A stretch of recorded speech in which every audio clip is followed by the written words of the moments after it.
Battle number 1 Ajinkya Rahane versus Jofra Archer. వీళ్ళిద్దరి మధ్యన అయితే ఓపెనింగ్ బ్యాటిల్ అయితే అద్భుతంగా జరగబోతుంది. ఎందుకంటే Jofra Archer one of the finest bowler. కానీ లాస్ట్ మ్యాచ్లో చూసుకున్నట్లయితే అగెయిన్స్ట్ ఎస్ఆర్హెచ్ అతడు చాలా రన్స్ లీక్ చేశాడు. లిటరల్లీ అతని హిస్టరీ ఆఫ్ ఐపీఎల్లో ఏకంగా 76 రన్లు లీక్ చేసిన రోజు ఏ రోజు అయితే కానీ లేదు. కానీ లాస్ట్ అప్పుడు ఎస్ఆర్హెచ్ వర్సెస్ ఆర్ఆర్ మ్యాచ్లో అయితే అన్ని రన్స్ లీక్ చేశాడు. ఈవెన్ అజింక్య రహానే విషయానికి వస్తే అజింక్య రహానే ఏకంగా 3.0 అయిపోయాడు. లిటరల్లీ అతడు సిఎస్కేలో ఉన్నప్పుడు 2.0 లాగా ఆడాడు.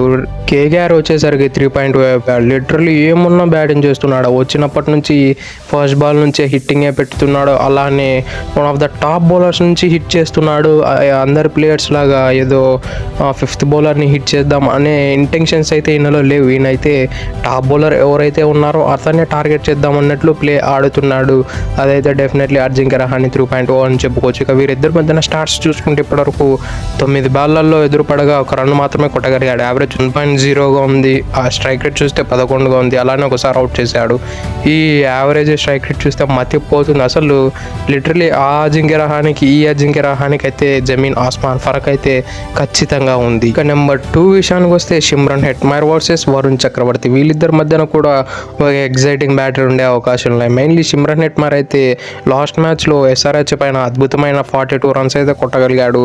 అక్కడ కూడా అతను డామినేషన్ ఎందుకు కనపరిచాడు. ఈవెన్ వరుణ్ చక్రవర్తి కూడా అంత చెప్పుకోదగ్గ ఫామ్లో అయితే లేడు. అతడు కూడా ఆర్సీబీ పైన మనం ఎక్స్పెక్ట్ చేసినంత రేంజ్లో అయితే బౌలింగ్ అయితే కనపరచలేదు.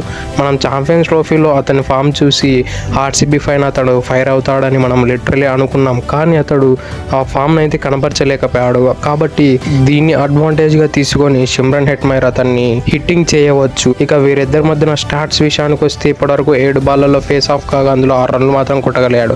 యావరేజ్ చూస్తే 3గా ఉంది. స్ట్రైక్ రేట్ చూస్తే 85గా మాత్రమే ఉంది.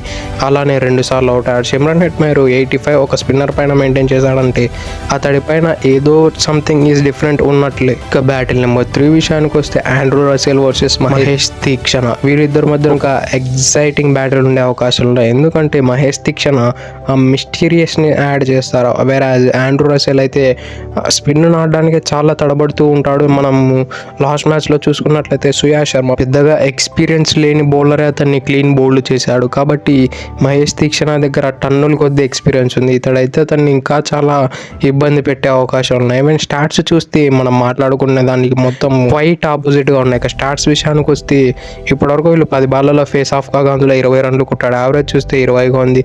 స్ట్రైక్ రేట్ చూస్తే 200గా ఉంది. అలానే ఒకసారి అయితే అవుట్ చేయగలిగాడు చెప్పుకోదగ్గ కాకుండా. ఇక నెంబర్ 4 విషయానికి వస్తే రియాన్ పరాగ్ వర్సెస్ సునీల్ నారాయణ. వీళ్ళిద్దరి మధ్యన కూడా ఒక ఎగ్జైటింగ్ బ్యాటరీ ఉండబోతుంది. మెయిన్లీ రియాన్ పరాగ్ అయితే చాలా అండర్ ప్రెజర్లో ఉన్నాడు. ఫస్ట్ మ్యాచ్ యాజ్ ఎ కెప్టెన్గా అన్ని రన్స్ లీక్ చేసిన తర్వాత అతడైతే చాలా ప్రెజర్లో ఉన్నాడు. కాబట్టి ఆ ప్రెజర్ బ్యాటింగ్ పైన షిఫ్ట్ అయ్యే అవకాశాలు కూడా ఉన్నాయి. అది షిఫ్ట్ అయింది కాబట్టి లాస్ట్ మ్యాచ్లో అతడు 1 డౌన్ వచ్చాడు. అతడి ప్రాపర్ పొజిషన్ వచ్చేసి నెంబర్ 4ని మానేసి 1 డౌన్లో వచ్చి ఆ ప్రెజర్ని తీసుకుందామనే ఒక ఇంటెన్షన్స్తో వచ్చాడు. కానీ అతడు అన్ఫార్చునేట్లీ రన్స్ స్కోర్ చేయలేకపోయాడు. ఇక సునీల్ నారాయణ అయితే విత్ ద బాల్ లాస్ట్ మ్యాచ్లో అయితే పెద్దగా పర్ఫామ్ చేయలేదు. మెయిన్లీ అతన్ని సెట్ కాకుండా విరాట్ కోహ్లీ మరియు ఫిల్ సాల్ట్ అయితే వచ్చిన ప్రతిసారి బిగ్ షాట్స్ ఆడుతూనే ఉన్నారు అతన్ని.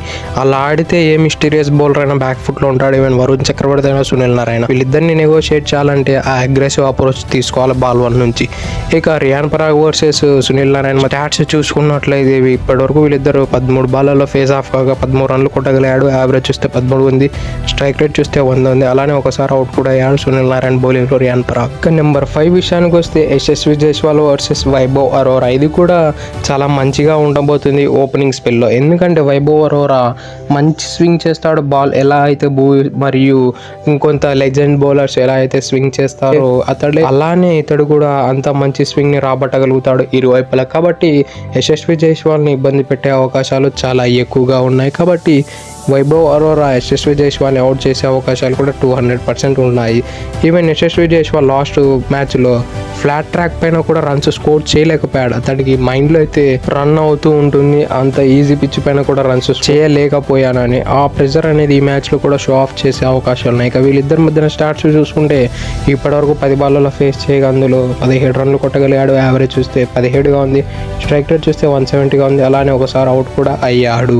ఇక బోనస్ బ్యాటిల్స్ విషయానికి వస్తే నాకు తెలిసి Sanju Samson versus Spencer Johnson మధ్యలో ఒక ఎగ్జైటింగ్ బ్యాటిల్ ఉండే అవకాశం ఉంది. ఎందుకంటే స్పెన్సర్ జాన్సన్ ఆ షార్ప్ బౌన్సర్ వేసే దాంతో దిట్ట. ఎందుకంటే అతన్ని బిగ్ బ్యాష్ లీగ్లో మీరు కూడా అతని బౌలింగ్ చూసినట్లయితే అతడు 50% ఆఫ్ ద వికెట్లో ఆ బౌన్సర్ నుంచే తీసుకొచ్చాడు. కాబట్టి ఆ దిట్ట కాబట్టి డెఫినెట్లీ అది ఎగ్జిక్యూట్ చేసే అవకాశం అతని దగ్గర అంతే పేస్ కూడా ఉంది, అంతే యాక్యురేట్గా వేయగలుగుతాడు. కాబట్టి సంజు శాంసన్ కూడా కొంచెం బ్యాక్ ఫుట్లో వెళ్ళే అవకాశాలు కూడా లేకపోలేదు. That's it for today. ఇలాంటి మరిన్ని వీడియోల కోసం మన ఛానల్ సబ్స్క్రైబ్ చేసి డైలీ ఫాలో కండి. Thank you for it. Have a nice day.